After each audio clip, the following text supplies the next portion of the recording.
আমি বেটাকে হারালাম, ভাতিজাকে হারালাম, আমি তো সবাইকে হারিয়ে দিলাম। এবার আমি ছাড়া কেউ নাই, আমি যাব সেই যুদ্ধের ময়দানে। বাবা গো ইমাম হোসেন এবার মাথায় পাগড়ি খানা বাঁধছেন বাবা যুদ্ধের ময়দানে যাওয়ার জন্য। যেমনই বাবা মাথায় পাগড়ি খানা বাঁধছেন গো, 7 বছরের বেটি সাকিনা কানতে কানতে বাপের হাতখানা ধরেছেন। আব্বা গো, আব্বা গো আপনি কোথায় যাবেন আব্বা? বললো বেটি সাকিনা রে, আমি যাব সে যুদ্ধের ময়দানে। 7 বছরের সাকিনা, বাবা গো বলুন সেদিন মেয়েটার অবস্থা কি হয়েছিল? 7 বছরের বেটি সাকিনা বাপের হাতখানা ধরে টুকরে টুকরে কাঁদে। আজকাল যদি কোনো বাপের হাতখানা ছোট বেটি ধরে কান্দে, বলুন বাপের দিলখানা ফাটবে কিনা, বাপের কলেজা খানা ফাটবে কিনা? বাবা গো ইমাম হোসেনের হাতখানা ধরেছেন। আব্বা গো, আব্বা গো আমি তোমাকে যেতে দেব না আব্বা। বলো কেন রে বা? বলো এই জন্য দেব না, ওই যুদ্ধের ময়দানে যে গেল ফিরে এলো না আব্বা গো, আমি তোমাকে যেতে দেব না আব্বা। ইমাম হোসেন বলেছিল সাকিনা আমাকে যেতে হবে রে মা যুদ্ধের ময়দানে, আমি যতক্ষণ যাব না ততক্ষণ যুদ্ধের ময়দানে যুদ্ধ থামবে না মা, আমি যাব যুদ্ধের ময়দানে। বাপ যখন মানে না, সাকিনা 7 বছরের বেটি বাবা গো চোখের পানি ফেলতে ফেলতে খিমাতে চলে গেল। সেদিন কত কেঁদেছিল বাবা, বাচ্চা বাচ্চা মেয়েরা ঝরঝর করে কেঁদেছিল খিমার ভিতরে। বাবা গো জাইনাব টেনে বুকে লাগিয়েছে, ওরে সাকিনা রে আর কান্দিও না, আর কান্দিও না। উম্মে কুলসুম বলছে আর কান্দিও না, তোমার কান্না দেখা যায় না। বাবা গো ওই সাকিনা বাবা গো হুলকুমে পানি নাই, আর এই অবস্থায় বাবা কাঁদতে আরম্ভ করেছে।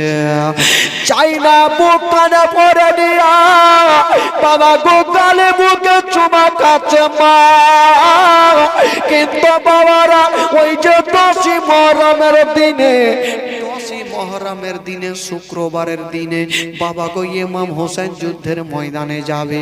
বাবা গো যার জীবনী আপনারা শুনতে এসেছেন, দেখেন ইমাম হোসেন কেমন করে যুদ্ধের ময়দানে যাচ্ছে। বাবা গো ও গো মা বোনেরা, ইমাম হোসেন যেমনই বাবা পাগড়ি খানা বেঁধে নিয়া দুলদুলকে রেডি করছেন। কত কথা বলবো বাবা, জয়নাল আবেদিন বিছানা থেকে উঠতে পারে না, জ্বরে জ্বালাতে কাঁপতে কাঁপতে চলে আসলো। আব্বা গো, আব্বা গো একটু পানি যদি পেতাম আব্বা, আমার মা কাপড় ভিজায়া আমার কপালে লাগিয়ে দিত, আমার জ্বরটা ভালো হয়ে যেত। আব্বা গো তবু আমার পানির দরকার নাই আব্বা, আমি তোমাকে যেতে দিব না আব্বা। আব্বা আমার জ্বরে গায়ে জ্বর লাগা আছে আব্বা, আমি যাব যুদ্ধের ময়দানে। ইমাম হোসেন বেটাকে বুক কানে জড়িয়ে ধরে ছাড়ো বাবা, চোখের পানি থামতে পারলেন না। 10ই মুহররমের দিনে ইমাম হোসেন যেন টুকরো টুকরো কাঁদতে লেগেছে, যেন কান্না থামে না, বেটাকে বুকে করে নিয়ে কাঁদছে। ওরে বেটা জয়নাল আবেদিন রে, তোমার গায়ে এত জ্বর লেগে আছে বেটা, আমি তোমাকে যেতে দেব না বেটা। বেটা মানবে না, আর ইমাম হোসেন বিদায় দেবে না। বলছে বেটা রে তুমি যদি চলে যাও বেটা, হোসাইনি সিলসিলা মিটে যাবে বেটা, তোমাকে বেঁচে থাকতে হবে বেটা। ইমাম হোসেন বাবা গো সবার কাছ থেকে ক্ষমা নিচ্ছে না বাবা, সবাইকে ক্ষমা করে দিয়া, সবাইকে ক্ষমা করে দিয়ে ইমাম হোসেন যেমনই বাবা দুলদুলে চেপে গেছে। ওরে যুবকেরা,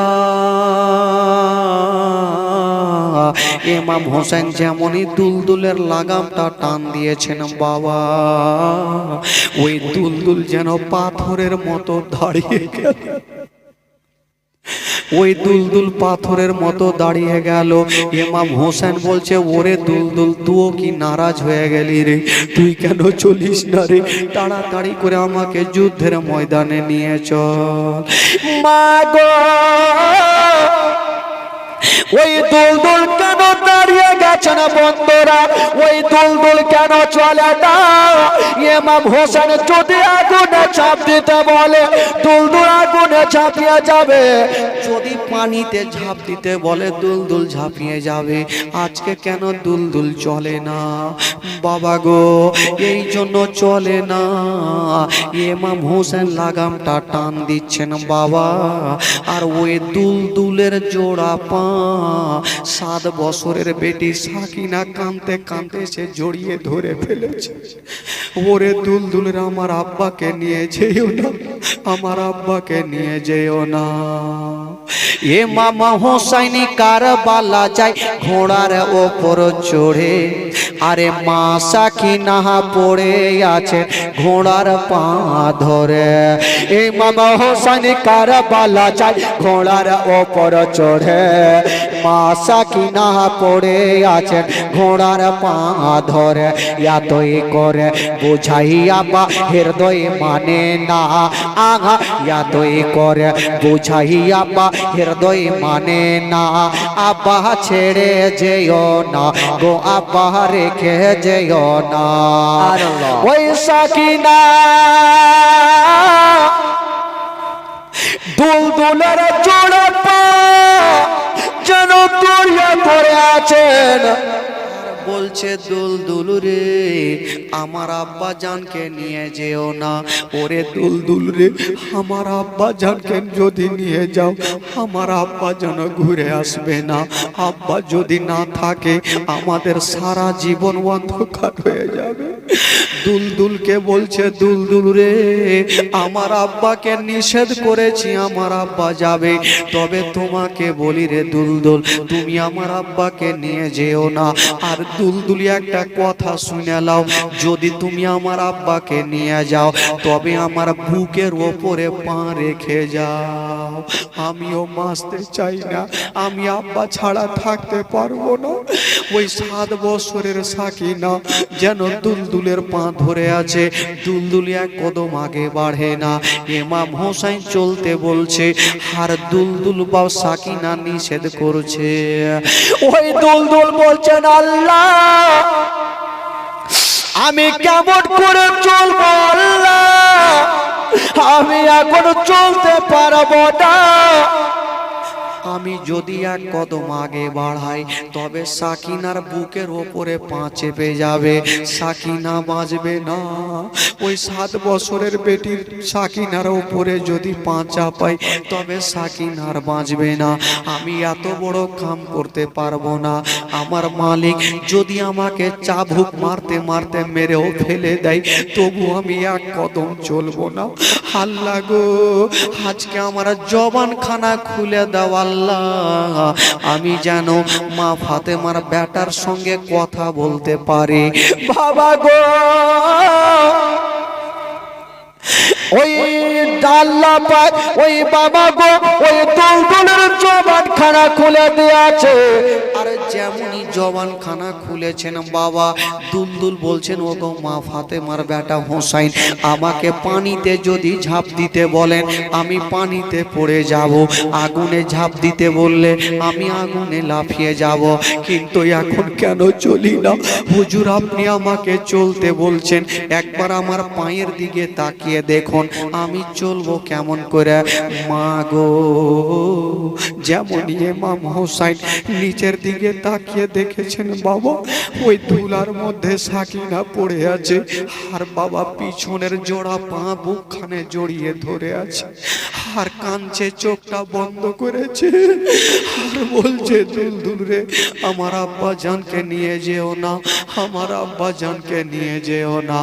ইমাম হোসেন বেটিকে দেখার পরে দাঁড়িয়ে থাকলেন না বাবা, দুলদুল থেকে চট করে নিচে নেমে বেটিকে টেনে বুকখানে লাগিয়ে নিয়েছে।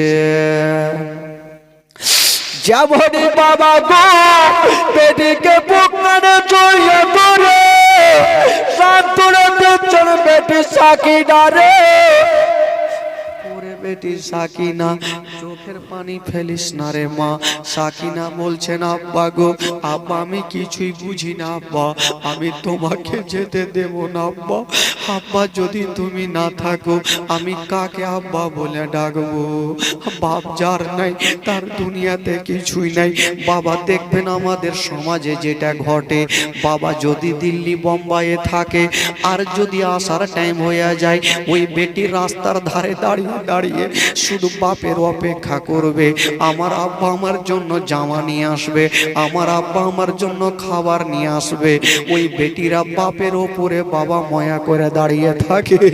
বাবা গো, সাকিনা বলছেন আব্বা গো আপনি চলে যাবেন আব্বা, আমি কাকে আব্বা বলে ডাকবো? ও বাবা, ওই সাকিনার কান্না দেখে ইমাম হোসেন বাবা বেটিকে বুকখানে জড়িয়ে ধরেছে। হোসেন বলে শোনো বেটে শোনো সাকিনা রে, কারবালাতে যাব বেটে বাধা দিস না রে। হোসেন বলে শোনো বেটি শোনো সাকিনা রে, কারবালাতে যাব বেটে বাধা দিস না রে। আমি না গেলে বেটি যুদ্ধ থামবে না, আমি না গেলে বেটি যুদ্ধ থামবে না। বেটি বাধা দিও না গো, বেটি বাধা দিও না। ওই সাকিনা বাপের হাত কানা তোরে বাবা বাধা দিচ্ছে না। ইমাম হোসেন বলেছিল মা তুমি আমাকে বাধা দিও না মা, আমাকে পারমিশন দাও মা, আমাকে যুদ্ধের ময়দানে যেতে দাও মা। ও গো মা, কলেজা ফেটে যাবে জীবনী শুনে মা। জীবনী কাকে বলে মা? সাকিনা যখন মানে না, ইমাম হোসেন বেটিকে বুকে করে নিয়া খিমার মধ্যে চলে গেল। ডাক দিচ্ছেন বহিন জাইনাব রে, এই সাকিনাকে একবার বুকে রাখো, এই সাকিনাকে একটু সান্ত্বনা দাও। আমি যতক্ষণ যাব না ততক্ষণ কারবালায় যুদ্ধ থামবে না, আমাকে যুদ্ধের ময়দানে যেতে হবে। ওই ফুফু সাহেবা জাইনাব জানো সাকিনাকে টেনে বুকখানে লাগিয়েছে। ওরে সাকিনা তুমি চোখের পানি ফেলিও না। জাইনাব বাবা ওই 7 বছরের বেটি সাকিনাকে যেমনই বুকখানে ভরেছেন বাবা, সাকিনা বলছেন ওগো ফুফুজান, আমার আব্বা যদি চলে যায় জানি না হয়তো ঘুরে আসবে কি আসবে না। ইমাম হোসেন বলেছিল ওরে বহিন জাইনাব রে, এই সাকিনাকে আমি তোমার কাছে রেখে গেলাম, এই সাকিনাকে তোমার কাছে রেখে গেলাম। এই সাকিনাকে কষ্ট দিও না, সাকিনাকে দুঃখ দিও না। কিন্তু বেরাদার ইমাম হোসেন যাওয়ার পরে সব থেকে সাকিনার বেশি কষ্ট হয়েছিল। কেমন কষ্ট হয়েছিল মা শুনলে মা নিজের জীবনটাকে থামতে পারবেন না, কলেজা ফেটে যাবে মা গো। ওই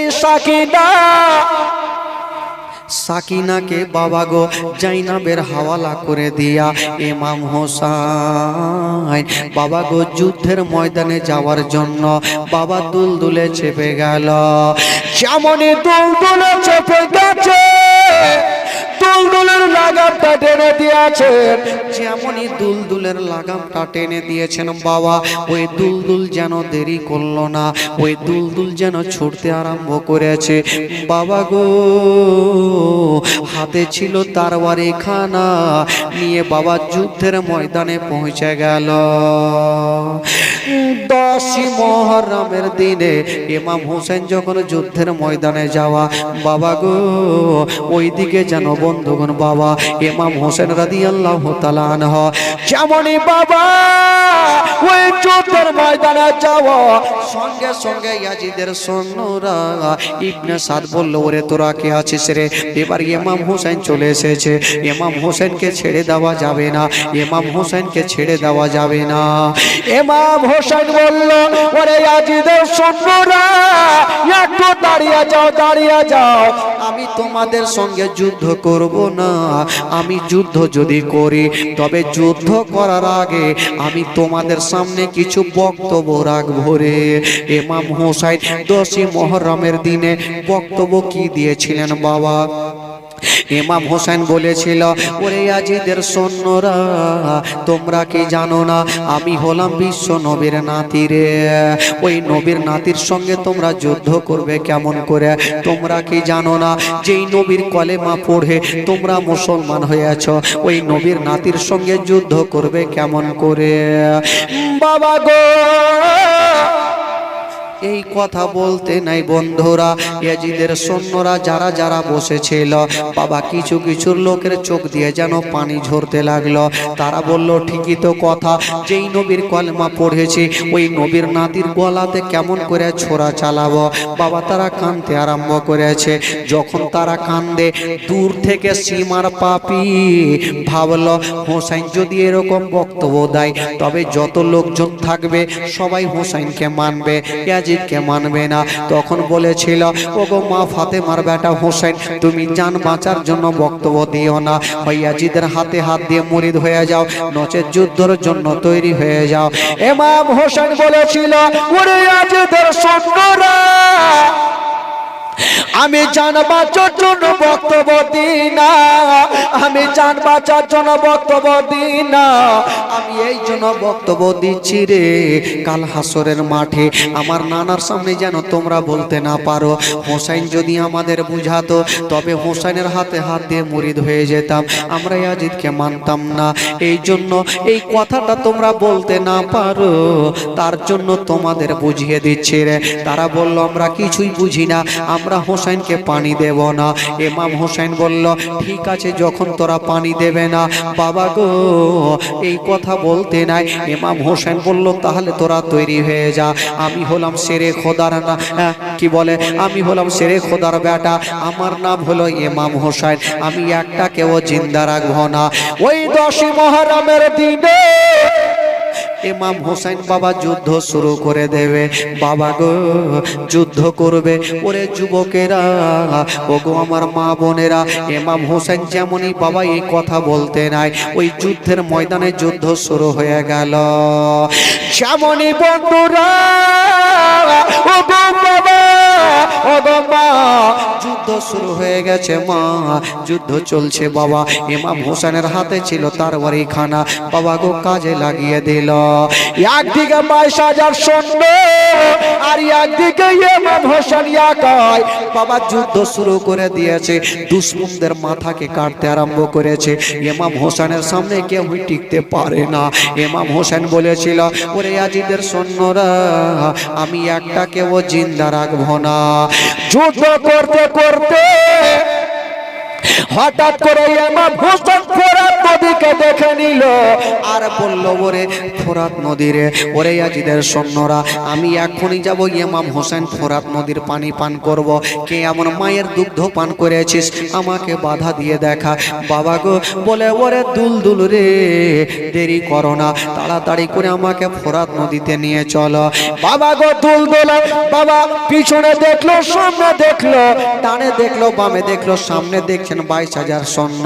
ওই দুলদুল বাবা 22,000 সৈন্যর বুকের ওপর দিয়া চিড়তে ফাড়তে গিয়া ফোরাত নদীতে বাবা নেমে গেল। যেমনই নেমে যাওয়া বাবা, ইমাম হোসেন জানো এক চুল্লু পানি নিয়েছে পানি পান করার জন্য। যেমনই পানি নিয়েছেন বন্ধুরা, ইমাম হোসেন যেমনই মুখে পানি দিতে যাবে, বাবা গো আলী আসকারের কবরখানা দেখে নিল, আউনো মোহাম্মদের কবরখানা দেখে নিল, আব্বাসের কবরখানা দেখে নিল। বাবা গো আলী আকবরের কবরখানা দেখে নিল। ইমাম হোসেন তখন বলেছিল, ওরে পানি রে, এই পানি পানি করে আমার আলী আসকার শহীদ হয়ে গেছে, আউনো মোহাম্মদ শহীদ হয়ে গেছে, মোহাম্মদ ইব্রাহিম শহীদ হয়ে গেছে, ওরে পানি পানি রে, আমিও তোকে পান করব না। বাবা গো ফোরাত নদীর পানি ফোরাতে ফেলে দিল। ইমাম হোসেন দুলদুলে চেপে গেল, আমাকে যুদ্ধের ময়দানে নিয়ে চলো। শ্যামনি বাবা গো যুদ্ধের ময়দানে যেতে নাই, ওই দিকে ইয়াজিদের সৈন্যরা তারা ভাবছে হোসেন হয়তো পানি পান করেছে, হোসেনের শক্তি চলে এসেছে, এবার সম্রাট তৈরি হয়ে যাও, তোমরা তৈরি হয়ে যাও। সবাই রেডি হয়ে গেছে। বাবা গো বল্লভ ফারসা নিয়ে রেডি হয়ে গেছে। ইমাম হোসেন খোদার কসম এক চুল্লো পানি পান করে না। বাবা গো যুদ্ধ শুরু হয়ে গেছে। ইমাম হোসেনের হাতে ছিল তরবারি খাদা। বাবা গো কলার গাছের মতো ঝুড়তে আরম্ভ করেছে। ইমাম হোসেনের সামনে কেউ টিকতে পারে না। এক দুরাচারে একখানা তীর চালিয়ে দিল। ওই তীরখানায় এসে লাগবি তো লাগ, ইমাম হোসেনের হাতে লাগলো না, পায়ে লাগলো না। ওই তীরখানায় এসে ইমাম হোসেনের কপালে লেগে গেল। যেমনই কপালে লেগে গেছে, বাবা গো কপাল দিয়ে রক্ত শুরু হয়ে গেল। ইমাম হোসেন দুলদুলে থাকতে পারলেন না। বাবা গো জমিনে পড়ে গেল, মাটিতে শুয়ে গেছে। যেমনই শুয়ে গেছে, তিনটা লোক দৌড়াতে দৌড়াতে গিয়া ইমাম হোসেনের যেন ওপরে চেপে গেল। একজন চেপেছে পায়ের ওপরে, আর একজন চেপেছে জাঙের ওপরে, আর একজন চেপেছে সিনার ওপরে। বাবা গো একটা লোকের ওপরে যদি তিনটা লোক চাপে, বলুন বাবা সেই লোকটার অবস্থা কি হতে পারে? ইমাম হোসেন বলল, ওরে তোরা কে আছিস রে, আমার উপরে তোরা কেন চেপেছিস বল? ইমাম হোসেন বলেছিল, তোমরা তো তিনজন আমার সিনাতে চেপেছো, আচ্ছা বলো আমার গলাটা কে কাটবে? বাবা গো যেই লোকটা সিনাতে চেপেছিল ওই লোকটা বলল, গো মা ফাতেমার বেটা হোসেন, আমি ছাড়া তোমার গলা কেউই কাটতে পারবে না। যেই লোকটা সিনাতে চেপেছিল ওই লোকটার নাম কি ছিল বাবা? ওই লোকটার নাম ছিল সীমার পাপি। বাবা গো সীমার পাপি বলল, গো মা ফাতেমার বেটা হোসেন, আমি ছাড়া তোমার গলা কেউই কাটতে পারবে না। ইমাম হোসেন বলল, যখন তুমি চ্যালেঞ্জ করেছো তবে তোমার সিনার বুটামটা একবার খোলো, আমি তোমার সিনার বুটামটা দেখতে চাই। কেন সিনার বুটামটা খুলবে? আমার নবীজি বলেছিল, আমার ছোট্ট নাতি, তোমার গলা ওই ব্যক্তি কাটতে পারবে যার সিনাতে একটা লম্বা শিগগিরি দাগ থাকবে। ভাই যখন তুমি চ্যালেঞ্জ করছো তবে তোমার সিনার বুটামটা একবার খোলো। যেমনই খুলেছে বাবা, দেখছে লম্বা করে একটা শিগগিরি দাগ আছে। ইমাম হোসেন বলেছিল, ঠিক বলেছো, তুমি ছাড়া আমার গলা কেউই কাটতে পারবে না। তবে সীমা রে, আচ্ছা বলো এখন টাইম কতটা হয়েছে? এখন ঘড়ির টাইম কেমন কটা হয়েছে? তখন তো ঘড়ি ছিল না। সীমার পাপি বাবা কানটা খাড়া করেছে, দেখছে কুফার জুমা মসজিদে জুমার আজান হচ্ছে, শুক্রবারের দিনে জুমার আজান হচ্ছে। 10 মুহররম দিনে জুমারি ওয়াক্তে কারবালাতে ভেসে গেল হোসেনের রক্তে। জোরে বলুন সুবহানাল্লাহ। 10 মুহররম দিনে জুমারি ওয়াক্তে কারবালাতে ভেসে গেল হোসেনের রক্তে। আজ সেই দিন মোদের, আজ সেই দিন মোদের জগৎকে কান্দাই রে। ইসলামের জন্য হলেন হোসেন শহীদ কারবালায় রে। ইসলামের জন্য হলেন হোসেন শহীদ কারবালায় রে। ইসলামের জন্য হলেন হোসেন শহীদ কারবালায় রে। ইসলামের জন্য হলেন হোসেন শহীদ কারবালায় রে। কারবালার ইতিহাস শুনে বুক দেখতে চাই রে ইসলামের জন্য হলেন হোসাইন শহীদ কারবালায় রে ইসলামের জন্য হলেন হোসাইন শহীদ কারবালায় রে ইসলামের জন্য হলেন হোসাইন শহীদ কারবালায় রে। বেরাদার ইমাম হোসাইন বাবা গো সেই দিন কারবালার প্রান্তরে শহীদ হয়েছিলেন। কি করে ইমাম হোসাইনের গলাতে ছোরা চালিয়েছিল সেই মারাত্মক ঘটনাটা বলবো। একবার জোরে সোরে গোটা মাজমা দুরুদে পাক পড়ুন। আল্লাহুম্মা সাল্লি আলা সাইয়্যিদিনা মাওলানা মুহাম্মদ ওয়া আলা আলি সাইয়্যিদিনা ওয়া আলা আলি সাইয়্যিদিনা মাওলানা মুহাম্মদ সাল্লাল্লাহু তাআলা সাল্লাম। একবার গোটা মাজমা বলুন তো সুবহানাল্লাহ। আল্লাহ যিনারা নবীকে ভালোবাসেন গোটা মাজমা পিছন সামনে থেকে নিয়ে পিছন পর্যন্ত হাত তুলে বলুন সুবহানাল্লাহ সুবহানাল্লাহ। বেরাদার বন্ধুগণ বাবাজি আমার শুনুন মা ইমাম হোসেন শুয়ে আছেন বাবা। তিনটা লোক ইমাম হোসেনের বুকে চেপে গেল বাবা গো। বাবা তিনটা লোক চেপে গেছে, একজন পায়ের ওপরে, একজন জাঙের ওপরে, একজন সিনার ওপরে বাবা গো। ওই সিনার ওপরে লোকটার নাম কি ছিল? সীমার পাপি। ওই সীমার পাপি বললেন ওগো মা ফাতেমার বেটা হোসাইন আমি ছাড়া তোমার গলা কেউ কাটতে পারবে না মা গো। ইমাম হোসেন তখন বলেছিল সীমার রে তুমি আমার গলাতে ছোরা চালাবে? বললো হ্যাঁ চালাবো। ইমাম হোসেন বলেছিল সীমার আচ্ছা বলো এখন সময় কত হলো? বাবা গো সীমার কানটা খাড়া করেছে, কুফার জুমা মসজিদে জুমার আজান হচ্ছে বাবা গো। ওরে যুবকেরা বলুন বাবা শুনেন জীবনী কাকে বলে? চোখের পানি ধরে রাখা যাবে না। ইমাম হোসেন জিজ্ঞাসা যখন করলে এখন সময় কি হচ্ছে? বললেন ও গো মা ফাতেমার বেটা হোসাইন এখন কুফার জুমা মসজিদে জুমার আজান হচ্ছে। ইমাম হোসেন তখন বলেছিল সীমার রে তুমি আমার গলাতে ছোরা চালাবে, আমাকে 5টা মিনিট সময় দাও। বলল কেন? বলল এই জন্য সময় দাও আমি 2 রাকাত নামাজ আদায় করব। আমি 2 রাকাত নামাজ আদায় করব। আমার বাপের নামাজ কাজা নাই, আমার দাদার নামাজ কাজা নাই, আমার মায়ের নামাজ কাজা নাই। আমি আমার সাদা খাতাতে লাল কালির দাগ পড়তে দেব না। আমি 2 রাকাত নামাজ আদায় করব। সীমার তখন বলেছিলেন ও গো মা ফাতেমার বেটা হোসাইন আমি তোমাকে নামাজ আদায় করতে দিব না, তোমাকে নামাজ পড়তে দিব না। ইমাম হোসেন বলেছিল আমাকে 5টা মিনিট সময় দাও। বাবা গো নামাজ পড়তে দেবে না। কিতাবের মধ্যে লিখছেন বাবা রাইটার লিখছেন ইমাম হোসেন বাবা গো পাছড়া পাছড়ি করে 2 রাকাত নামাজ আদায় করেছিলেন বাবা। আর আল্লাহর কাছে দোয়া করেছিলেন আল্লাহ গো আজকে আমি ভালো করে নামাজ আদায় করতে পারলাম না। আল্লাহ গো আমি যেইভাবে নামাজটা পড়লাম আল্লাহ আমার নামাজটাকে তুমি কবুল করে নিও বাবা গো। ইমাম হোসেন আল্লাহর কাছে দোয়া করলেন বাবা।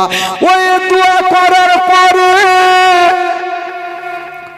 ইমাম হোসেন বাবা জানো জমিনে শুয়ে আছে আর সীমার পাপি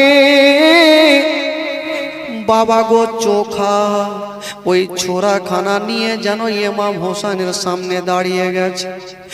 বাবা গো ছোরাখানা নিয়া ইমাম হোসেন বলল ওরে সীমা রে এবার তুমি আমার গলাটা কাটো। ওই সীমা ইমাম হোসেনের গলাতে ছোরা চালাবে বাবা। কত কথা বলবো, যখন ঘটনাটা পড়েছিলাম চোখের পানি ধরে রাখতে পারিনি বাবা গো। ছোরা চালার আগে ওই সীমার পাপি নিজের পা দিয়া ইমাম হোসেনের যেন বাবা গলাতে চাপিয়ে দিয়েছে। ইমাম হোসেন বলল সীমার রে আমার গলাতে তুমি পা দিও না, কারণ আমি হলাম বিশ্ব নবীর নাতি রে।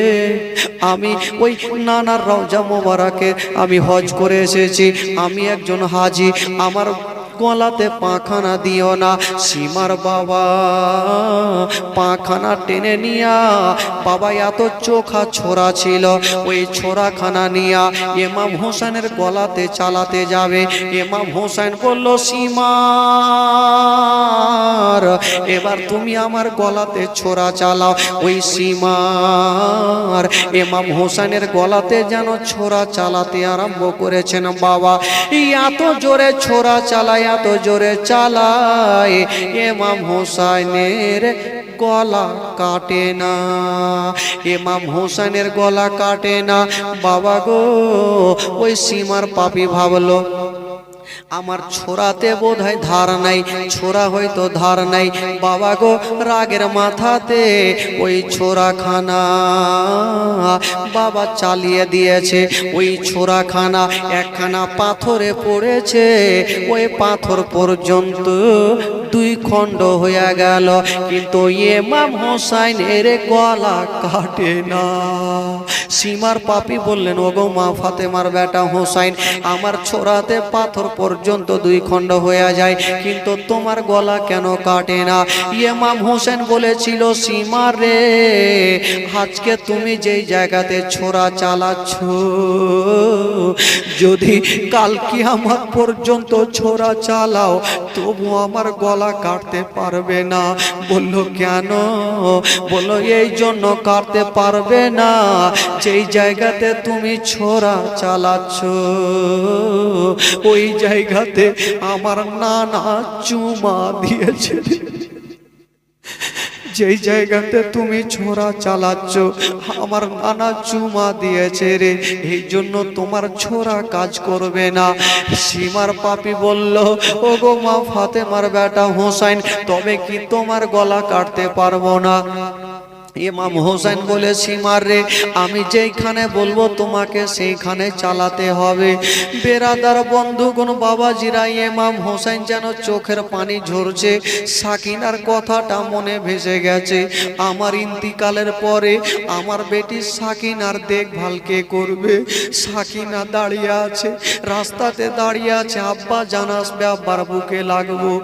বাবা গো ইমাম হোসেন বাবা জমিনে শুয়ে শুয়ে দুলদুলকে দেখছে আর বলছে ওরে দুলদুল রে আমার আহালিয়াদেরকে খবরখানা করে দে, আমার বেটা বেটিদের খবরখানা করে দে। ইমাম হোসেন যুদ্ধের ময়দানে কামিয়াব হয়ে গেছে। ইমাম হোসেন রাদিয়াল্লাহু তাআলা আনহু বাবা গো বলল সীমার রে এবার তুমি ছোরা চালাবে। বলে আমি কোনখানে চালাবো? বাবা গো ইমাম হোসেন বলল তুমি একটু ওপরে ছোরা চালাও। বাবা গো যেমনই একটু ওপরে বলেছে, যেই জায়গাতে ছোরা চালাতে বলেছে, যেমনই বাবা গো ছোরা চালালো, ইমাম হোসেনের গলা আলাদা হয়ে গেল। সকলে পড়ুন ইন্না লিল্লাহি ওয়া ইন্না ইলাইহি রাজিউন। ইমাম হোসেনের গলা আলাদা হয়ে গেল। আর যেই দুলদুলটা ছিল, দুলদুল বাবা দাঁড়িয়ে দাঁড়িয়ে ইমাম হোসেনের চতুর্দিকে ঘুরছে, দুলদুল চতুর্দিকে ঘুরছে। আল্লাহ আমি কেমন করে খিমার মধ্যে যাব?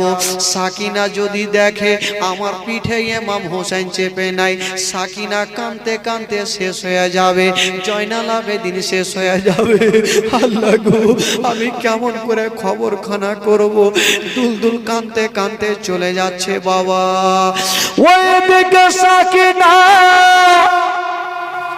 রাস্তার তারে বাবা দাঁড়িয়ে দাঁড়িয়ে পাহাড়ের দিকে দেখছে, আমার আব্বা কখন আসবে, আমার বাবা আব্বার বুকখানে লেগে যাব, আমার আব্বা আমার মুখে চুমা দেবে, আমার গালে চুমা দেবে, আমার কপালে চুমা দেবে, আমাকে বুকখানে জড়িয়ে ধরবে। হায়রে বেটির আশা মনের আশা মনে থাকলো। সাকিনা তাকিয়ে দেখছে বন্ধুরা, বাবা ধুলা উড়িয়ে দুলদুলটা চলে আসছে। বলছেন মা গো, মনে হয় আমার আব্বার দুলদুল চলে আসছে মা, আমার আব্বা চলে আসছে। জয়নাল আবেদিন জ্বরে চালাতে উঠতে পারে না। বাবা গো কাঁদতে কাঁদতে চলে আসলো রাস্তার ধারে, আমার আব্বা চলে আসছে। বাবা গো, মা বলছে বেটি সাকিনা, তুমি একবার ঘোড়ার দিকে তাকিয়ে দেখো কেউ বসে আছে কিনা। সাকিনা যেমনই তাকিয়ে দেখেছেন বাবা, ওই দুলদুলে যেন কেউ বসে নাই, দুলদুলের চোখ দিয়ে যেন পানি ঝরঝর করে ঝরছে। সাকিনা কাঁদতে কাঁদতে মাটিতে বসে গেল। যাইনা বলছেন সাকিনা রে, এতক্ষণ তুমি খুশি ছিলে, এখন কেন কাঁদতে লাগলে বলো? বলল ফুফু জান গো, আমি দুলদুলে দেখছি ফুফু জান, আমার আব্বা জানকে দেখা যায় না, আমার আব্বা জানকে দেখা যায় না, আমার আব্বা কোথায় গেল? দুলদুল যখন কাছে আসিল বাবা গো, ওই দুলদুলের চোখ দিয়ে ঝরঝর করে পানি, দুলদুলের চোখ দিয়ে পানি। বাবা গো, দুলদুলের চোখে পানি দেখে জাইনাব যেন কাঁদতে আরম্ভ করেছে। সাকিনা মাটিতে গড়াগড়ি দেয়, জয়নাল আবেদিন মাটিতে গড়াগড়ি দেয়। বাবা গো, খিমার মধ্যে সবাই হাহাকার বেঁধে গেল। উম্মে কুলসুম একদিকে কাঁদে, জাইনাব একদিকে কাঁদে, বাপ দুনিয়া থেকে চলে গেল। দুলদুলের চোখে পানি দেখে কাউরি চোখের পানি থামে না। বাবা গো, সবাই কাঁদতে আরম্ভ করেছে। কান্দে জাইনাব, কান্দে কুলসুম, কান্দে সাকিনা, কান্দে জাইনাব, কান্দে কুলসুম, কান্দে সাকিনা। খালি ঘোড়া ফিরে এলো, খালি দুলদুল ফিরে এলো, হোসাইন এলো না। কান্দে জাইনাব, কান্দে কুলসুম, কান্দে সাকিনা, কান্দে জাইনাব, কান্দে কুলসুম, কান্দে সাকিনা। এই ইমামের পরীক্ষা তুমি নেবে কতবার, নেবে কতবার। এই ইমামের পরীক্ষা তুমি নেবে কতবার, নেবে কতবার। আর সগা চাই না গো আল্লাহ, আর সগা চাই না গো আল্লাহ, জালিমের চলো। কান্দে জাইনাব, কান্দে কুলসুম, কান্দে সাকিনা, কান্দে জাইনাব, কান্দে কুলসুম, কান্দে সাকিনা।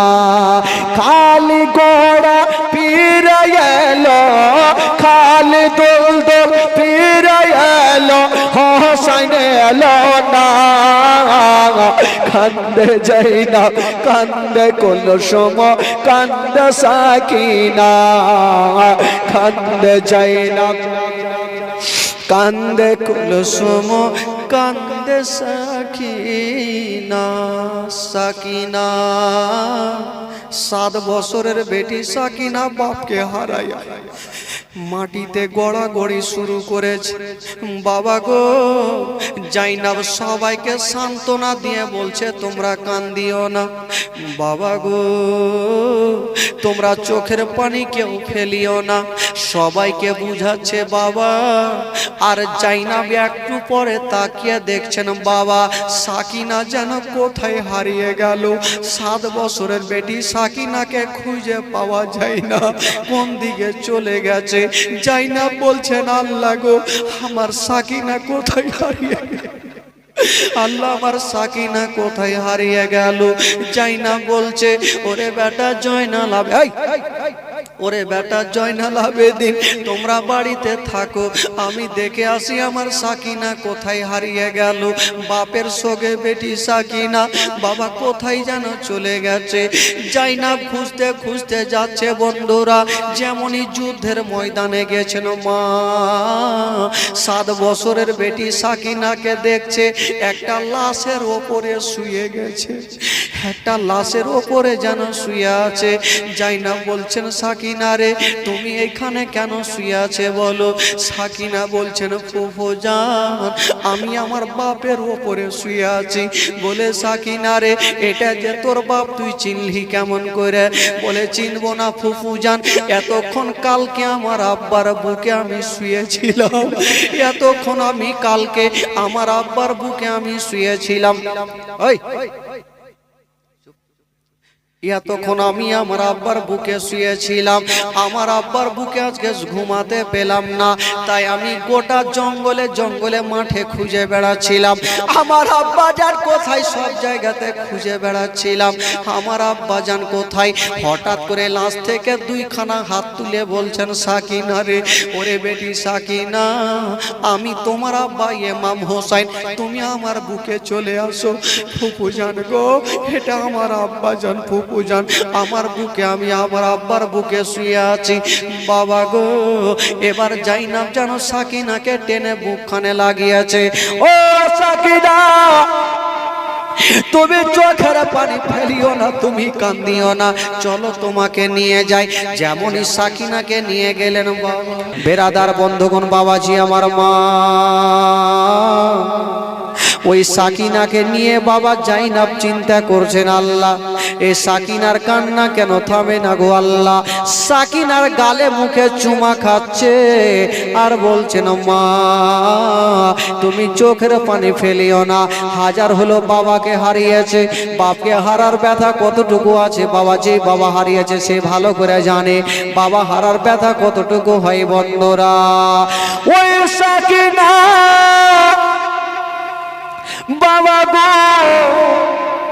ওই সাকিনাকে জাইনাব যেমন নিয়ে যাচ্ছেন বাবা, কেতাবে লিখছেন বাবা ইমাম হোসেন যখন শহীদ হলো বাবা ইয়াজিদের সৈন্যরা বাবা গো যারা যারা খিমার মধ্যে ছিল কার নাকের দুল কার কানের দুল পর্যন্ত ছিঁড়ে নিয়েছিল বাবা। বেরাদার জাইনাব যেমনই খিমাতে যাওয়া সবাইকে বলছে ওরে আমরা হালিয়ারা তোমরা এক কাজ করো, এই তোমরা এক কাজ করো তোমরা সবাই খিমার মধ্যে থাকো, আমি একটু যাব যুদ্ধের ময়দানে।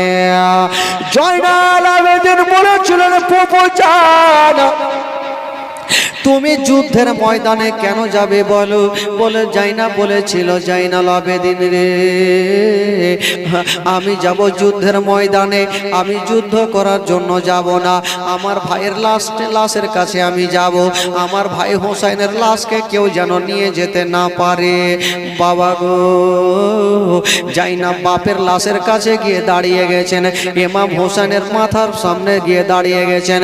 ও যুবকেরা রাত্রি 12টায় পূর্ণিমার চন্দ্র বাবা একজন ঘোড়াতে সাওয়ার হইয়া মুখটাকে ঢেকে নিয়া যেন বাবা চলে আসছেন ইমাম হোসেনের লাশের দিকে। জাইনাব বলছেন কে আছো গো? বেরাদার বন্ধুগণ বাবাজি আমার মা বোনেরা ওই জাইনাব বলতে লাগলো কে আছো গো? এই দিকে আসতে হবে না, অন্য রাস্তা দিয়ে চলে যাও, কারণ আমার ভাইয়ের লাশখানা এই জায়গাতে পড়ে আছে। ওরে যুবকেরা কিন্তু বেরাদার যেই লোকটা ঘোড়াতে সাওয়ার হয়ে আসছে উনি অন্য দিকে যাচ্ছেন না বাবা, জাইনাবের দিকে তাকিয়ে তাকিয়ে চলে আসছে। জাইনাব বলছেন কে আছো গো? তুমি চলে যাও চলে যাও, নচেত আমার বাবাকে আমি ডেকে ফেলবো, ইয়া হায়দারি বলে ডাক দিয়ে দেব। বেরাদার বলতে লাগলো কিন্তু বেরাদার এত জাইনাব মানা করে। ওই লোকটা চলে আসছেন ইমাম হোসেনের লাশের দিকে, একটু কাছাকাছি হয়েছে বলে জাইনাব রে জাইনাব তুমি চিন্তা করো না, আমি অন্য কেউ নয়। জাইনাব মনে করছেন আল্লাহ গো এটা তো আমার বাপের মতো গলা লাগে, তবে আমার আব্বা কি চলে এসেছে। বলছে জাইনাব আমি তোমার আব্বা শেরে খোদা আলী। বাবা গো শেরে খোদা আলী বলছেন বেটি জাইনাব রে তোমাকে কিছুই করতে হবে না, তোমাকে ফাসাদ বাঁধতে হবে না। ও যুবক বন্ধুরা, জাইনাব দৌড়াতে দৌড়াতে গিয়া বাপের বুক কানে ঢুকে গেল। আব্বা গো, গো আব্বা, সব শেষ হয়ে গেল আব্বা, আমার ভাই হোসেন আর বেঁচে নাই আব্বা, সব শেষ হয়ে গেল আব্বা, আমার ভাই আর বেঁচে নাই গো আব্বা। বাবা গো, শেরে খোদা আলী বলেছিল, বেটি জাইনাব রে, কাঁদিস না রে মা, কাঁদিস না, আমি আমার বেটার পরীক্ষাটা আমি দেখতে এসেছিলাম মা। আব্বা গো, আপনি যখন ছিলেন আব্বা, তবে আপনি কেন দৌড়িয়ে আসলেন না? বলছেন, বেটি জাইনাব রে, আমার বেটার পরীক্ষা আমি সকাল থেকে দেখতেছিলাম মা, আমার বেটাকে কেটা তীর মেরেছে, কে গলাতে ছোরা চালিয়েছে মা, আমি বাপ দাঁড়িয়ে দাঁড়িয়ে দেখছিলাম রে মা। ওরে বেটি জাইনাব রে, আমি বুঝে গেলাম মা, আমার বেটা হোসেন জান প্রাণ থেকে বেশি ইসলামকে ভালোবাসে। বাবা গো, এই কথা বলে দিয়েছে রে খোদা আলী চলে গেল। আর জাইনাব ভাইয়ের লাশের কাছে দাঁড়িয়ে দাঁড়িয়ে খিমার দিকে নজর করছে। দেখছেন খিমার মধ্যে দাও দাও করে আগুন জ্বলছে। ইয়াজিদের সৈন্যরা খিমাতে আগুন লাগিয়ে দিয়েছে, বাড়ি ঘরে আগুন লাগিয়ে দিয়েছে। জাইনাব মনে করছেন, আল্লাহ, ওই খিমার মধ্যে আমার সাকিনা আছে, জয়নাল আবেদিন আছে, উম্মে কুলসুম আছে, সবাইকে ছারখার পুড়ে হয়ে গেল। আমি কি করি? আমি ভাইয়ের লাশের কাছে থাকবো না সবাইকে আগুন থেকে বাঁচাবো? জাইনাব লাশের কাছ থেকে দৌড়াতে দৌড়াতে গেল। যেমনই যাচ্ছেন বাবা, সবাই বেরিয়ে গেছে গো, কিন্তু জয়নাল আবেদিন এখন পর্যন্ত ঘর থেকে বের হতে পারেনি। জাইনাব কাঁদতে লেগেছেন, আল্লাহ, ওই জয়নাল আবেদিনের গায়ে জ্বর লেগে আছে আল্লাহ, উনি তো গরমে থাকতে পারবে না, উনি তো আগুনে পুড়ে গেল। জাইনাব ফাসাদ বাঁধছেন, আল্লাহ, জানি না, আমি আগুনে ঝাঁপ দিয়ে দেব, জয়নাল আবেদিনকে আমি বের করে নিয়ে আসব। ইয়াজিদের সৈন্যরা বলে, ওরে জাইনাব, তুমি আগুনে ঝাঁপ দিও না, কারণ আগুন কাউকে চিনে না, আগুন তোমাকে পুড়িয়ে দেবে। জয়নাল কি বলে? জাইনাব বলছে, ওরে ইয়াজিদের সৈন্যরা, তোমরা কি জানো না আমার বেটা জয়নাল আবেদিন কি বলে জ্বরে জ্বালাতে পুড়বে, আর আমি জাইনাব তাকিয়ে তাকিয়ে দেখবো? না না, আমি যাব, আমার যাই হোক না কেন। জাইনাব ফাঁসাটা বেঁধে আগুনে ঝাঁপ দিয়ে দিল। বাবা যেমনই আগুনে ঝাঁপ দিয়েছেন মা, বাবা গো, কিছুক্ষণ পরে জয়নাল আবেদিনকে বেরিয়ে নিয়ে আসলো, বাইরে করে নিয়ে আসলো। তবে খোদার কসম বাবা, ওই জাইনাব যে আগুনের মধ্যে গেল আসলো গো, কাপড় তো দূরের কথা, এখন সুতা পর্যন্ত জ্বললো না। সুবহানাল্লাহ, এখন সুতা পর্যন্ত পুড়ে নাই। বাবা গো, এবার জাইনাব বাবা গো জয়নাল আবেদিনকে নিয়ে আসলো। ও যুবকেরা, এবার জাইনাব চতুর্দিকে তাকিয়ে দেখছেন আহালিয়াদের। বাবা গো, ওই 7 বছরের সাকিনার দিকে তাকিয়ে দেখছে, চোখ দিয়ে তো পানি ঝরছে মা, কিন্তু দুটা কান দিয়ে গল গল করে রক্ত ঝরছে। জাইনাব মনে বলছেন, সাকিনা, তোমার কান দিয়ে কেন রক্ত পড়ছে? সাকিনা কানতে কানতে বলছেন, ফুফুজান, যেই সময়তে আমার আব্বার লাশের কাছে তুমি দাঁড়িয়েছিলে, ইয়াজিদের সৈন্যরা এসে আমাদের ওপরে অনেক অত্যাচার করেছে। ওই দুরাচারেরা এসে আমাদের নাকের কানের, আমার কানে দুটা গোল গোল সুন্দর বালি ছিল, ওই ইয়াজিদের সৈন্যরা আঙুল ভয়ে ছিঁড়ে নিয়েছে, আমার কানের নখ পর্যন্ত ছিঁড়ে গেছে। জাইনাব সাকিনাকে টেনে বুকে লাগিয়েছে। আল্লাহ, এই ছোট সাকিনার কত জুলুম সহ্য করবে? বাবা গো, এইখানে একটা ঘটনা বাবা গো শুনে মা, খোদার কসম কেউ চোখের পানি ধরে রাখতে পারবেন না মা। বাবা কেতাবে লিখছেন, বাবা সবাইকে জেলের মধ্যে বন্দি করা দেওয়া হইল, নবী বংশের ছেলেদের বন্দি করে দেওয়া হইল। ভাইরা বাবারা, জয়নাল আবেদিনকে হাতে হাত করে পায়ে বেড়ি দিয়ে বন্দি করে দেওয়া হইল। তবে জেলের মধ্যে কদিন রেখেছিল বাবা, খানা পানি বন্ধ করে দিয়েছিল। ওই জেলের মধ্যে টোটাল রেখেছিল বাবা 34 দিন, 1 মাস 4 দিন ধরে জেলের মধ্যে রেখেছিল। বাবা গো, একটা লোক যদি 34 দিন না খায় বাবা, বলুন তার অবস্থা কি হতে পারে। যখন 34 দিন পর জেল থেকে বার করছে, সাকিনা আছে গো, কিন্তু সাকিনার মাংস শুকিয়ে গেছে, শুধু হাড্ডিগুলা জেগে গেছে। জয়নাল আবেদিন আছে বাবা, মাংসগুলা শুকিয়ে গেছে, হাড্ডিগুলা বেরিয়ে গেছে। বাবা গো, উম্মে কুলসুম আছে, হাড্ডিগুলা বেরিয়ে গেছে। বাবা গো, নবী বংশের ছেলেরা শুকিয়ে গেছে, পাতলা হয়ে গেছে। এই দিকে বন্ধুগণ বাবা কত অত্যাচার সহ্য করবে, কত অত্যাচার সহ্য করবে। ইবনে সাদ বললে, এক কাজ করো, ওই ইমাম হোসেনের মাথাটাকে নিয়ে চলো। বডি খানাকে রেখে দিলেন বাবা, আর মাথা খানাকে নিয়ে একখানা বল্লমের নখের ওপরে লাগিয়ে নিল, অনেক উঁচা করেছে, আর বলল নিয়ে চলো। বাবা গো, জয়নাল আবেদিনের হাতে হাত করে বাবা গো সাকিনাকে টেনে টেনে নিয়ে যাচ্ছে। কিন্তু যুবকেরা, সাকিনার হুলকমে খানা নাই, পানি নাই, এক কদম চলতে পারে না, বারবার করে জমিনে পড়ে যাচ্ছে, বারবার করে মা জমিনে পড়ে যাচ্ছে। ইবনে সাদ বলল, এক কাজ করো, এই সাকিনা হেঁটে যেতে পারবে না, তাকে উটের উপরে রেখে দাও, আর রশ্মি নিয়ে টাইট করে বেঁধে দাও। বাবা গো, ওই সাকিনাকে একটা উটের উপরে বেঁধে দিল, রশ্মি নিয়ে টাইট করে বেঁধে দিয়েছেন বাবা। এবার বেঁধে দেওয়ার পরে সবাইকে টানতে টানতে নিয়ে যাচ্ছে। ওরে যুবক ছেলেরা, ও গো মা, কোথায় নিয়ে যাবেন দেখুন মা। চলছে চলছে চলছে, হঠাৎ করে বন্ধুরা একটু দূর আগিয়ে যেতে নাই, ইমাম হোসেনের মাথাটা বল্লম থেকে জমিনে পড়ে গেল। যেমনই পড়তে নাই, একটা লোক দৌড়াতে দৌড়াতে গেল, যেমনই মাথাটা তুলছে বাবা, মাথাটা তোলা যায় না।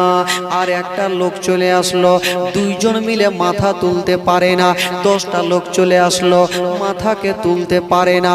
সীমার পাপী দূর থেকে বলছে, কি হয়েছে বলো, তোমরা এতজন কি ইমাম হোসেনের মাথা তুলতে পারো না? আমাকে দাও, আমি মাথাটা তুলে দেব। বাবা গো, ওই সীমার পাপী যেমনই মাথাটা ধরে টান দিচ্ছে গো, মাথাটা উঠে না। বাবা গো, 100টা লোক মিলেও মাথা তুলতে পারে না। বাবা গো, এবার ইবনে সাদ বলল, এক কাজ করো, ইমাম হোসেনের মাথা আমরা কেউ তুলতে পারবে না, একজন তুলতে পারবে। ইমাম হোসেনের বেটা জয়নাল আবেদিন যে দাঁড়িয়ে আছে, উনি তুলতে পারবে। কাছে ডাকলো, ওরে জয়নাল আবেদিন, তোমার বাপের মাথা তুমি তুলো, যদি তোমরা না তুলো তবে তোমাদের প্রতি আর আমরা অত্যাচার করব। জয়নাল আবেদিন বলছে, দাঁড়িয়ে যাও, অত্যাচার করিও না, আর আমরা সহ্য করতে পারবো না, তোমরা একটু সরে যাও, আমার বাপের মাথাটা আমি তুলে দেব। বাবা গো, ওই জয়নাল আবেদিন বাপের সামনে গিয়ে মাথার সামনে দাঁড়িয়ে গেছেন। আব্বা গো, আব্বার জুলুম সহ্য করতে পারি না, আব্বা তোমার মাথাটা কেন তোলা যায় না? বাবা গো, কথা বলছে বাপের সাথে, আর ইমাম হোসেনের কাটা মাথা বাবা ঠোঁট দুইখানা লড়তে আরম্ভ করেছে, ঠোঁট দুইখানা হিলতে আরম্ভ করেছে, কিছু বলতে চাইছে। বাবা গো, ঠোঁট দুইখানা হিলছে আর কথা বলতে আরম্ভ করেছে। বলছেন, বেটা জয়নাল আবেদিন, আমার মাথা যে ওই বল্লমের উপরে উঠে না, সেটা কি তোমরা জানো না? আমি কেন উঠি না, সেই ঘটনা কি তোমরা শুনবে না? বলছে, আব্বা গো, কেন, কি হয়েছে বলো? বলছেন, বেটা জয়নাল আবেদিন, আচ্ছা বলো বেটা, তোমার বহিন সাকিনা কোথায় আছে? বলছেন, আব্বা গো, আমার বহিন সাকিনা উটের ওপরে বাঁধা আছে। বলছেন, বেটা জয়নাল আবেদিন, তোমার বহিন সাকিনা আর উটের ওপরে বাঁধা নাই, একটা জঙ্গলে চালিয়ে দিয়েছে। একটা জঙ্গলে চালিয়ে দিয়েছে। আব্বা আপনি কি করে জানলেন আব্বা? বেটারে আমাকে বল্লমের নখের ওপরে রেখেছিল, আমি ওপর থেকে সব দেখছিলাম বেটা। যখন আমার বেটি সাকিনা ওই উটের ওপরে বাঁধা ছিল, যেই বাবা যেই লোকটা ওই উটের ওপরে চেপেছিল, উট যখন চলছিল না তখন চাবুক চালাচ্ছিল। যত চাবুক চালিয়েছে ওই চাবুকখানা উটের পিঠে লাগেনি, ওই চাবুকখানা সাকিনার পিঠে লেগেছে। সাকিনার পিঠে লেগে লেগে সাকিনার পিঠের চামড়া গুলা উড়ে গেছে। সাকিনা যখন কাঁদতেছিল, ওই দুরাচারের দিলে দয়া ময়া হয়নি।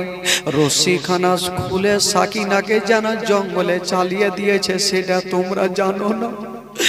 ওরে বেটা জয়নাল আবেদিন, আমার লাশখানা অতক্ষণ আমার মাথা তুলতে কেউ পারবে না যতক্ষণ আমার বেটি সাকিনাকে তোমরা আমার কাছে না নিয়ে আসবে। বাবা গো, জয়নাল আবেদিন যেন বলতে লাগলেন, ফুফু জাইনাবকে, ফুফু জাইনাব আমার কি বলে আমার কই বহিন সাকিনা কোথায় আছে? ওই জাইনাব জঙ্গলের দিকে দৌড়াতে আরম্ভ করেছে। আমার সাকিনা কোথায় গেল? আমার সাকিনা কোন দিকে গেল? গোটা জঙ্গলে খুঁজে বেড়াচ্ছে, সাকিনাকে পাওয়া যায় না বাবা। ও যুবক বন্ধুরা, ও গো আমার মা বোনেরা, সাকিনাকে যখন পাওয়া যায় না, একটা গাছের তলাতে যাচ্ছেন বাবা। একটা বোরখা পরে মা যেন গাছের তলাতে বসে আছে। জাইনাব গিয়ে বলছেন, কে আছো গো? আমার একটা ছোট্ট বেটি সাকিনাকে কি দেখেছো? সাকিনা কোথায় আছে? আমি সাকিনাকে খুঁজে বেড়াচ্ছি। যেমন এই কথা বলতে নাই বাবা, সঙ্গে সঙ্গে ওই মা, যেই মা গাছের তলাতে বোরখা পিনে বসেছিল, বাবা গো বোরখার ভিতর থেকে সাকিনাকে বের করে নিল, জাইনাবকে সঁপে দিচ্ছেন। জাইনাব এই যে নিয়ে নাও সাকিনাকে। বাবা গো জাইনাব সাকিনাকে পেয়ে খুশি হয়েছে, আর জিজ্ঞাসা করছেন, কে আছো গো? তুমি বোরখা পরে গাছের তলাতে কে আছো? আর আমার এই সাকিনাকে তুমি কে কোথায় পেলে বলো? ওই মেয়েটা কে ছিল? ওই মেয়েটা অন্যজন ছিল না, ওই মেয়েটা ছিল হযরতে মা ফাতেমা। হযরতে মা ফাতেমা বসে আছে, বোরখাটা যেমনই বাবা উঠিয়েছে, জাইনাব যখনই মার চেহারাখানা দেখেছেন বাবা, সঙ্গে সঙ্গে যেন মায়ের বুকে লেগে গেল। জাইনাব যেন মার বুকখানে লেগে গেছেন। মা গো, মা গো সব শেষ হয়ে গেল মা, মা গো সব শেষ হয়ে গেছে, মা গো সব শেষ হয়ে গেল মা, আমার ভাই হোসেন আর বেঁচে নাই। ফাতেমা বলছেন, বেটি জাইনাব রে, কাঁদিস না রে মা, কাঁদিস না, চোখের পানি ফেলিস না রে মা। কারবালার প্রান্তরে মা, আমার হোসেনের গলাতে ছোরা চালেনি রে মা, ওই ছোরা খানা আমার কলেজাতে চলেছে রে মা। ওই ছোরাখানা আমার বেটার গলাতে চলেনি, ওই ছোরাখানা আমার কলেজাতে চলেছে মা। ওরে বেটি জাইনাব, তুমি চোখের পানি ফেলিও না রে মা, কান্দিও না রে মা, কান্দিও না। জাইনাব বলছেন, মা গো অনেক দিন থেকে তুমি আমাকে বুকে ধরিয়ে ধরনি মা, আজকে একবার তুমি আমাকে বুকখানে জড়িয়ে ধরো। বেটি যখন মাকে দেখতে পেয়েছে বাবা, সঙ্গে সঙ্গে বেরাদার বন্ধুরা, বাচ্চা কালে জয়নব মাকে হারিয়েছিল, আজকে ডাইরেক্ট যখন মাকে দেখতে পেয়েছে, জাইনাবের মনটা ভরে গেছে, খুশিতে চোখের পানি ঝরঝর করে পড়ছে। বলছেন, মা গো তুমি আমাকে একবার বুকখানে জড়িয়ে ধরে নাও মা। ফাতেমা বলছেন, বেটি জাইনাব রে, আমি তোমাকে বুকখানে জড়িয়ে ধরবো না মা, এখন যদি তোমাকে বুকখানে জড়িয়ে ধরে নি মা, তবে কিয়ামতের বাঁশি বেজে যাবে রে মা। কিয়ামতের বাঁশি বেজে যাবে রে মা। ওরে বেরিয়ে যাই না রে, আমি সব দেখতেছিলাম রে মা, আমি সব যুদ্ধ দেখতেছিলাম মা। জাইনাব কাঁদতে কাঁদতে মায়ের সঙ্গে দেখা হয়ে গেল, মা ফাতেমা চলে গেলেন। আর জাইনাব সাকিনাকে যেমনই উঠাচ্ছে রে বাবা, ওই 7 বছরের সাকিনা বাবা গো রুহখানায় এখনো দেহুতে আছে, কিন্তু শরীর চলে গেছে, কিছু নাই বাবা, পিঠের চামড়াগুলা পর্যন্ত উড়ে গেছে। সাকিনা মুখে কথা বলতে পারে না, শুধু ডুকরে ডুকরে কাঁদছে আর বলছেন ফুফু জান আমি সহ্য করতে পারি না, ফুফু জান আমি সহ্য করতে পারি না, আর থাকতে পারি না।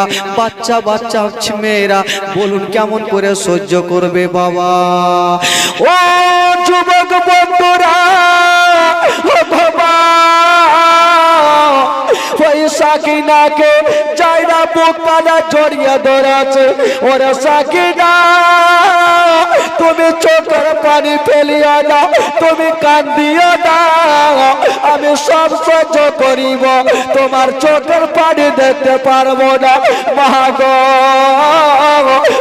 জানি মা সেদিন দৃশ্যটা কেমন ছিল মা। 10 মুহররমের দিনে মা গো তারা শহীদ হয়েছিল। আর বাবা গো রাস্তা ধরে, রাস্তার ধারে জাইনাব সাকিনাকে যুগ কানে লাগায়া বলছেন সাকিনা রে তাড়াতাড়ি চলো মা, তাড়াতাড়ি চলো। ওইদিকে জয়নাল আবেদিন কাঁদছে, বাবা গো সাকিনাকে যেমনই নিয়ে গেল, ইমাম হোসেনের মাথাকে তুলতে হলো না। বেটির চেহারা খানা দেখে বাবা গো মাথা খানা এমনিতে বল্লমে উঠে গেল। বাবা গো ইমাম হোসেনের চোখ দুটা এখনো খোলা আছে। বাবা গো ইমাম হোসেনের মাথাটা আবার বল্লমে করে নিয়ে যেতে আরম্ভ করেছে।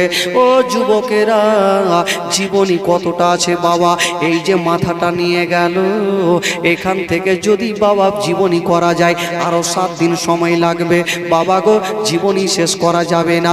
ভাইরা বাবাজিরা আমার মা বোনেরা, শর্টকাটে আপনাদের বলি, রাত্রি 2টা বাজতে চলল, শেষের সময় আপনাদেরকে বলে দিই বাবা গো মাথাটা চলতে লেগেছে। হঠাৎ করে বাবা একটা ইহুদি ছাদের ওপর থেকে দেখছে কি ব্যাপার, লোকজন চলে আসছে। ইহুদি নেমে আসলো, বললো ও গো ইবনে সাদ, আচ্ছা এটা কার কাটা মাথা বল্লমে আছে? বললো এটা ইমাম হোসেনের মাথা। ইহুদি বলল ও গো ইবনে সাদ, আমি একটা কথা বলবো। বললো কি কথা? বললো এক কাজ করো, ইমাম হোসেনের কাটা মাথা যদি আমার বাড়িতে একটা দিন থাকতে দাও তবে তোমাকে 10,000 টাকা দেব। ওই ইবনে সাদ ভাবলো যদি একটা দিনে আমি 10,000 টাকা পাই তবে দেব না কেন। বাবা গো রাত্রি বেলাতে ওই ইহুদিকে কাটা মাথা দিয়ে দিল। ইহুদি বাবা গো ইমাম হোসেনের কাটা মাথা ঘরের মধ্যে নিয়ে গেল।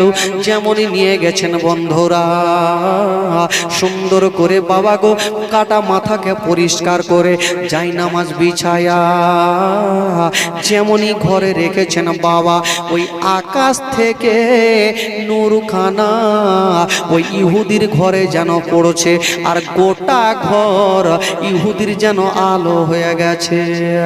বাবা গো ইহুদি দৃশ্য দেখে বাবা গো দিওয়ানা হয়ে গেল। ইহুদি বলছেন ও গো ইমাম হোসেন, আমি তোমার কাটা মাথাকে সামনে রেখে দিয়া আমি ডাইরেক্ট ওই নবীর কালেমা পড়ে মুসলমান হয়ে গেলাম। সঙ্গে সঙ্গে ইহুদি আমার নবীর কলেমা পড়ে বাবা গো মুসলমান হয়ে গেল। লা ইলাহা ইল্লাল্লাহ, জোরে লা ইলাহা আকে লা ইলাহা ইল্লাল্লাহ, আকে লা ইলাহা ইল্লাল্লাহ, আকে লা ইলাহা ইল্লাল্লাহ মুহাম্মাদুর রাসূলুল্লাহ সাল্লাল্লাহু আলাইহি ওয়াসাল্লাম। আল্লাহুম্মা সাল্লি আলা سيدنا مولانا محمد وعلى آل سيدنا